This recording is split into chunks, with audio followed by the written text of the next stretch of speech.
Diah Rahmawati dengan NIM 1914314, kelas asuransi syariah A semester 4. Di sini saya akan menjawab soal-soal ujian akhir semester mata kuliah praktik underwriting terapan. Baik, langsung saja ke soal yang pertama. Jelaskan pengertian dan jenis-jenis risiko. Risiko adalah bahaya, akibat, atau konsekuensi yang terjadi karena adanya sebuah proses yang sedang berlangsung atau kejadian yang akan datang. Sedangkan dalam dunia asuransi, risiko adalah ketidakpastian akan terjadinya sebuah peristiwa yang dapat menimbulkan kerugian. Kemudian, jenis-jenis risiko itu ada 4. Yang pertama, risiko murni, risiko spekulatif, risiko partikular, dan risiko fundamental. Risiko murni adalah risiko yang apabila terjadi mengakibatkan kerugian dan apabila tidak terjadi tidak dapat menimbulkan keuntungan. Contohnya seperti kecelakaan lalu lintas, kebakaran, dan lain sebagainya. Risiko spekulatif adalah risiko yang dapat menimbulkan kerugian dan keuntungan.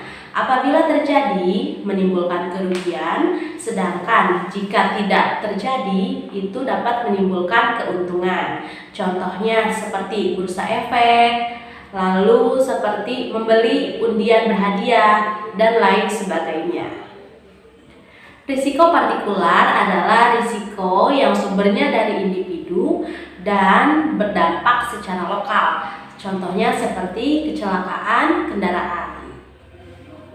Sedangkan risiko fundamental adalah risiko yang bersumber dari alam atau lingkungan dan berdampak besar seperti gempa, tsunami, banjir bandang, dan lain sebagainya. Lanjut ke soal yang nomor 2.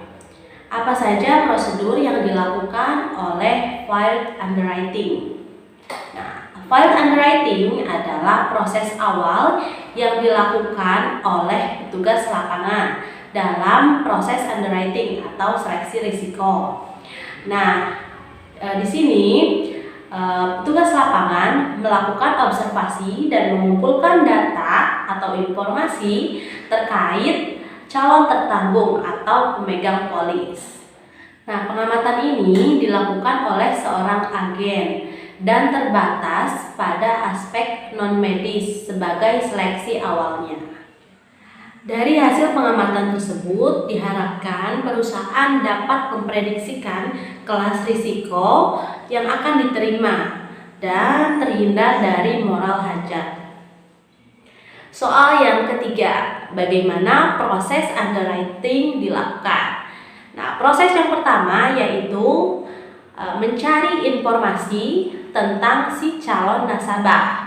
Dilakukan dengan beberapa cara seperti melakukan wawancara, melakukan atau mengisi formulir permohonan penutupan asuransi, terus melakukan rangkaian tes ataupun survei secara langsung. Proses yang kedua yaitu melakukan analisis dan penilaian. Jika semua informasi telah didapatkan atau dirasa sudah terpenuhi, maka langkah selanjutnya yaitu melakukan penilaian terhadap risiko yang akan dihadapi, seperti jenis risikonya, kemudian frekuensi terjadinya, lalu dampak risikonya, dan lain sebagainya. Proses yang ketiga yaitu membuat keputusan akseptasi.